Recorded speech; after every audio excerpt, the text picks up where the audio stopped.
नमस्कार, खबर तो समझिए देख रहे हैं आप और मैं आपके साथ रंजना रावत। बिहार में 2 सीटों पर उपचुनाव के लिए प्रचार का शोर थम गया। नेताओं की बारी खत्म हो गई, अब जनता की बारी है। तारापुर और कुशेश्वर स्थान में जनता ने प्रचार के दौरान नेताओं के बयानों की बारिश से समझा और चुनावी मैदान में पिछले दिनों जमकर बयानों के तीर चले। अब बारी है इरादों पर मुहर लगाने की। आज आखिरी दिन कैसी रही धमाचौकड़ी, पूरी रिपोर्ट को देखिए, फिर बयानों के मायनों को समझिए।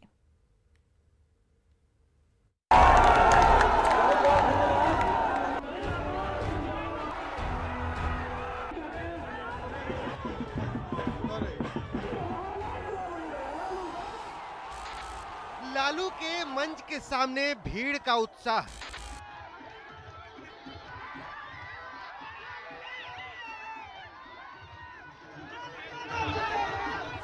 मैदान में खचाखच भीड़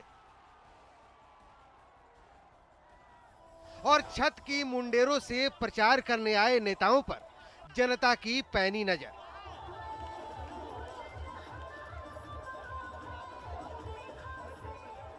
यही लोकतंत्र की खूबसूरती है। 6 सालों बाद लालू किसी चुनावी सभा में जनता के बीच पहुंचे थे। लालू को मैदान में उतारकर आरजेडी उत्साह से लबरेज नजर आई। पहले के मुकाबले लालू यादव की आवाज में खनक थोड़ी कम थी, लेकिन अंदाज वही था।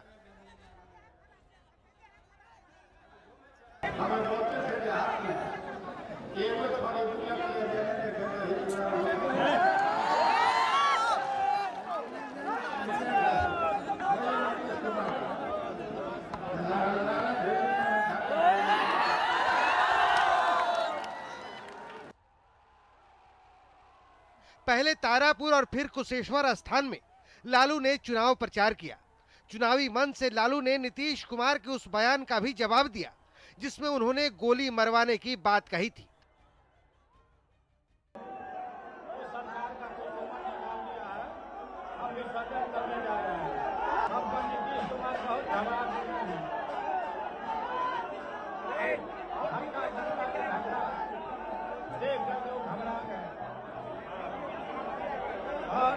भागे भागे पटना जाके उल्टा पुल्टा बोल रहा कि लालू यादव हमारा जान मरवा के एक काम है। लालू यादव हमारा सरकार है, जान मरवा है। 2 सीटों का दंगल जीतने के लिए लालू ने एक ही दिन में अपने तर्कस से बयानों के सारे तीर निकाल दिए। लालू ने जनता के बीच फिर ये बात दोहराई कि मौजूदा सरकार धोखे से बनी है, लिहाजा वो हर दाव का बदला जरूर लेंगे।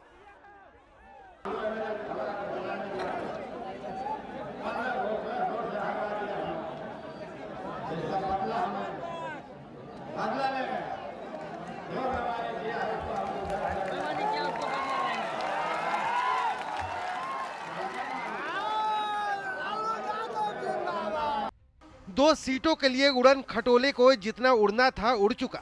बयानों के जरिए नेताओं के दाव चलने की बारी खत्म हो चुकी है। पिछले 3 दिनों में बिहार के दोनों दिग्गज दंगल में कूद चुके हैं। नेताओं की बारी खत्म, अब जनता की बारी है। 30 अक्टूबर को जनता अपने इरादे पर मुहर लगाएगी। न्यूज़ 18 के लिए तारापुर से आनंद और अरुण के साथ कुशेश्वर स्थान से रवि एस नारायण के साथ विपिन कुमार की रिपोर्ट।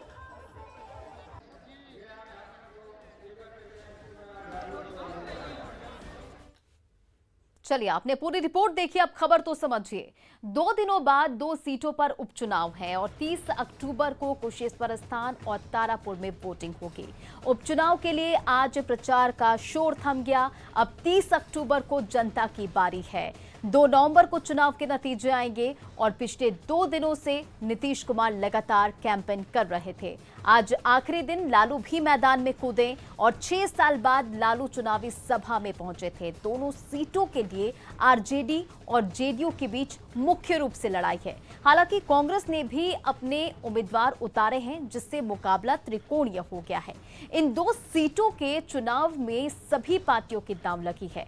एनडीए के सामने सीटें बचाने की चुनौती है, आरजेडी को अपनी साख बचाने की चुनौती है, क्योंकि महज कुशेश्वर स्थान के लिए आरजेडी ने कांग्रेस से पुरानी दोस्ती को दरकिनार किया है और पिछले चुनाव में पिछड़ी कांग्रेस के सामने खुद को साबित करने का मौका है। जाहिर है ये चुनाव सियासी लिहाज से खास है। बढ़ते हैं अपने अगली खबर की ओर। कल नीतीश कुमार ने चुनाव प्रचार से लौटने के बाद लालू को लेकर बड़ा बयान दिया था। दरअसल वो बयान नहीं था बल्कि नीतीश का मास्टर स्ट्रोक था। नीतीश के बयान पर आज लालू को खुले मंच से सफाई देनी पड़ी। दोनों नेताओं का बयान सुनिए, फिर खबर को समझिए। कर दे, गोलियां मरवा दे। सबसे अच्छा यही होगा। रोजगार का मुद्दा, बाकी कुछ नहीं कर सकते। अगर चाहें तो गोली मरवा सकते और कुछ नहीं कर सकते।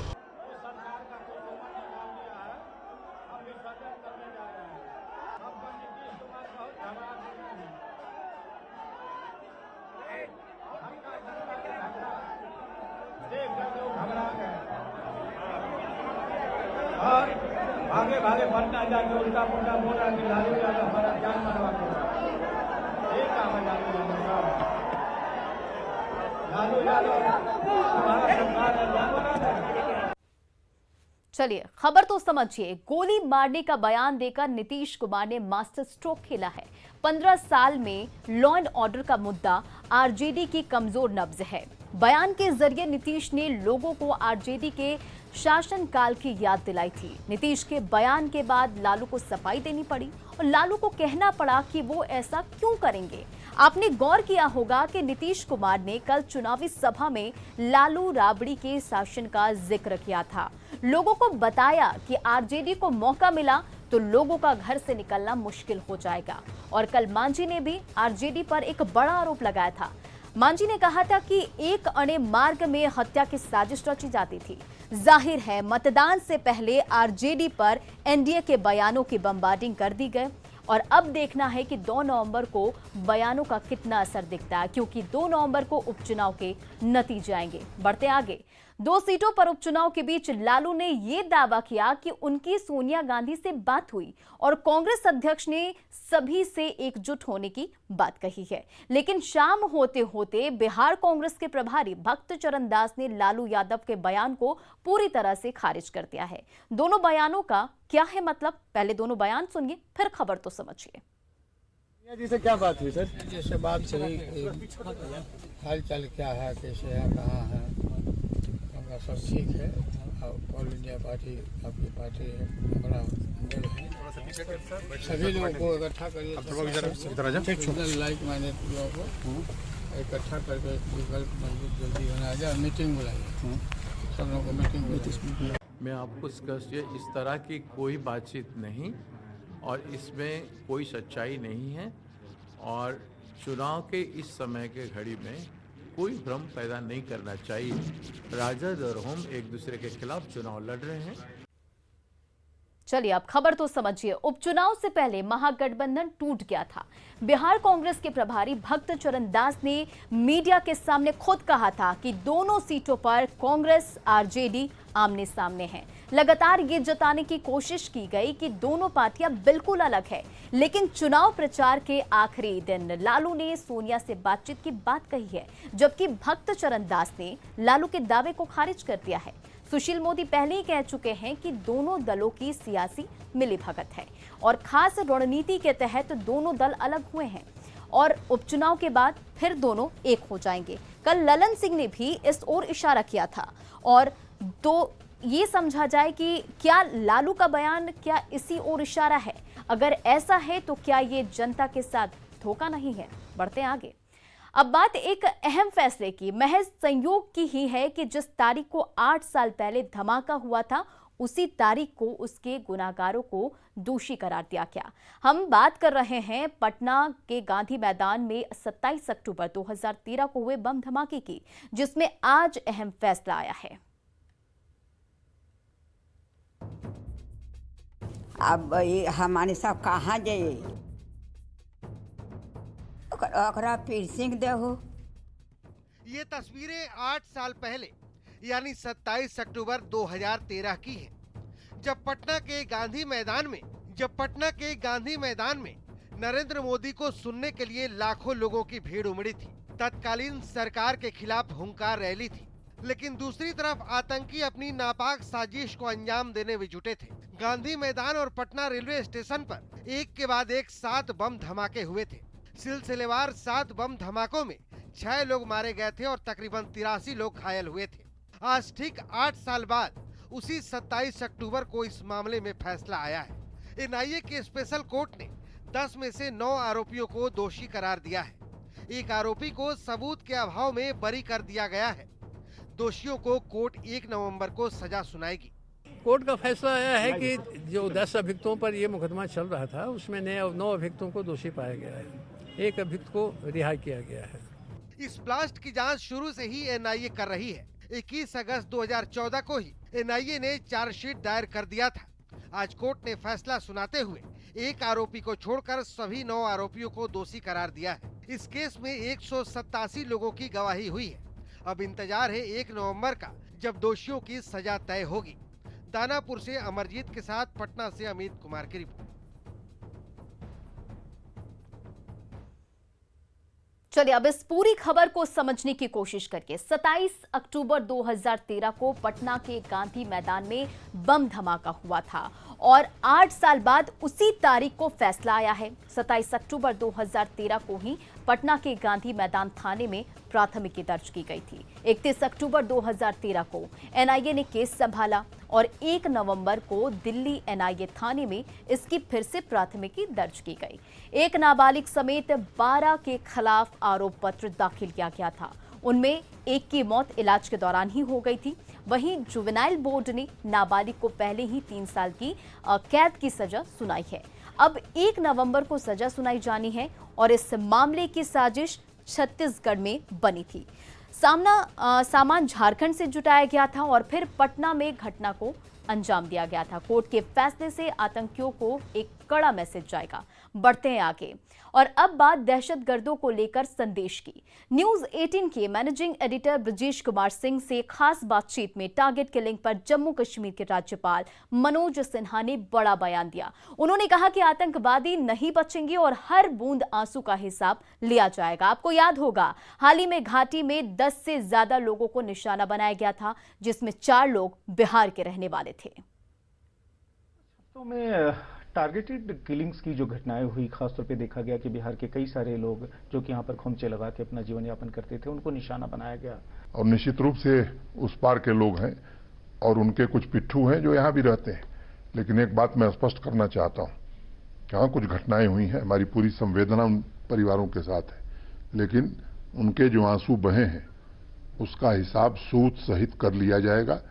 और मुझे नहीं लगता है कि, जैसा मैंने पहले ही कहा, कि सरकार की नीति बड़ी स्पष्ट है कि हम पीस बाई करने में विश्वास नहीं करते हैं, पीस इस्टेब्लिश करने में विश्वास करते हैं। और पाताल तक भी होंगे तो ऐसे तत्वों को खोज करके उन्हें कानून के हवाले किया जाएगा, कठोर दंड दिया जाएगा।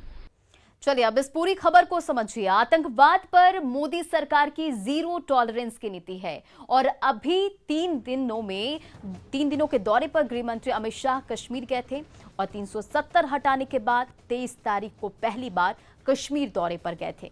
गृह मंत्री अमित शाह कश्मीर की धरती से गृह मंत्री ने आतंकियों को कड़ा संदेश दिया और जवानों के मनोबल को बढ़ाने के लिए उसी पुलवामा सीआरपीएफ कैंप में रात बिताई, जहां के 40 सीआरपीएफ जवान 2019 में आतंकी हमले में शहीद हो गए थे, जो दहशतगर्दों के लिए एक सीधा संदेश था।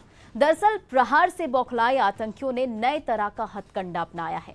आतंकवाद के नए चैप्टर का नाम है टारगेट किलिंग और घाटी में आतंकियों के आम लोगों को लगातार निशाना बनाया गया था। अलग अलग आतंकी हमलों में इस महीने 12 नागरिकों की जान जा चुकी है और मरने वाले 12 लोग में 4 लोग बिहार के रहने वाले थे। उपराज्यपाल ने साफ कह दिया है कि दहशतगर्दों को पाताल से निकालकर सजा दी जाएगी। बढ़ते हैं अगली खबर को। बिहार में छठ की तैयारी शुरू हो गई है। घाटों की स्थिति कैसी है, ये जानने के लिए मुख्यमंत्री नीतीश कुमार खुद निकले और स्टीमर से जायजा लेने के साथ ही अधिकारियों को जल्द काम पूरा करने का निर्देश भी दिया।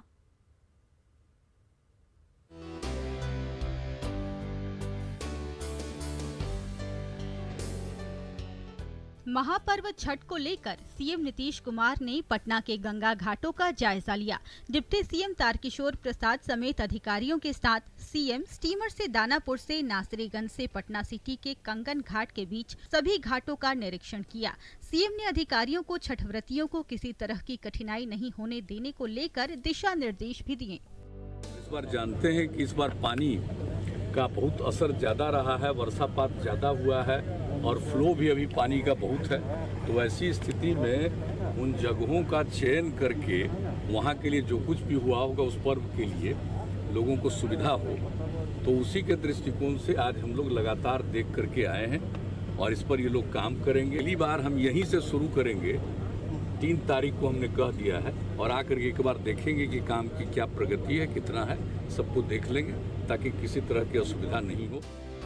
सीएम गंगा घाटों की सफाई, सुरक्षा और स्वच्छता को लेकर अधिकारियों को जरूरी दिशा निर्देश दिए।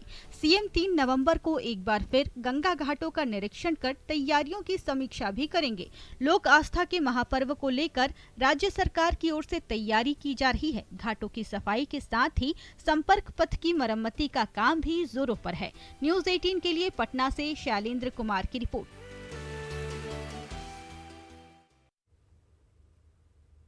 दिल्ली में सार्वजनिक रूप से छठ पूजा को मंजूरी मिलने की खुशी पटना में भी दिख रही है और पटना वासियों ने भी दिल्ली सरकार के फैसले के बाद खुशी जाहिर की है। लोगों से बातचीत की न्यूज 18 के संवाददाता रजनीश कुमार ने। सरकार ने छठ पूजा को लेकर बड़ा फैसला लिया है, यानी डीडीएमए की बैठक में ये फैसला लिया गया है कि छठ पूजा की अनुमति मिल जाएगी। तो हमारे साथ बिहार वासी हैं, जरा बात करते हैं, कितनी खुशी हुई जो सरकार ने अनुमति दी है दिल्ली में? जो अनुमति दी है उससे मुझे बहुत खुशी हुई और सारे बिहार वासियों की खुशी हुई। या छठ जैसा महाशक्ति पर्व है, इसलिए सुन कर के बहुत ज्यादा आनंद। पहले ये हुआ होगा कि छठ नहीं मनाएंगे, कैसा नहीं मनाएंगे, इसलिए हमें बहुत ज्यादा दुख हुई, लेकिन यह अनुमति मिली तब से बहुत ज्यादा खुश। सरकार अनुमति दे चुकी है सारे बिहारवासी को, जो भी दिल्ली में रह रहे हैं छठ पूजा मनाने की, तो इससे हम बहुत ही ज्यादा खुश, अति प्रसन्न महसूस कर रहे हैं और बहुत ही ज्यादा गौरवान्वित महसूस कर रहे हैं। दिल्ली में छठ हो रहा है, अब तो विदेशों में भी छठ हो रहा है। यहाँ तक तो यूएसए में न्यू जर्सी से लेके बॉस्टन तक में लोग छठ मना रहे हैं। छठ का तो बहुत इम्पोर्टेंट है बिहार में, खासकर हम लोग तो देख ही रहे हैं इतने सालों से। काफ़ी खुशी की बात। फैसला दिल्ली में हुआ, लेकिन बिहार वासी काफ़ी खुश हैं, क्योंकि दिल्ली में भी छठ के दौरान जो नज़ारा होता है काफ़ी रमणीय होता है, काफ़ी खूबसूरत लगता है। ऐसे में सरकार अब फैसला ले ली है, तो बिहार वासी भी सरकार को न सिर्फ धन्यवाद कह रहे हैं बल्कि खुशी जाहिर कर रहे हैं। कैमरामैन दीपक के साथ रजनीश कुमार, न्यूज 18 पटना। और खबर तो समझिए कि इस बुलेटिन में फिलहाल इतना ही। बने रहे आप न्यूज 18 बिहार झारखंड के साथ।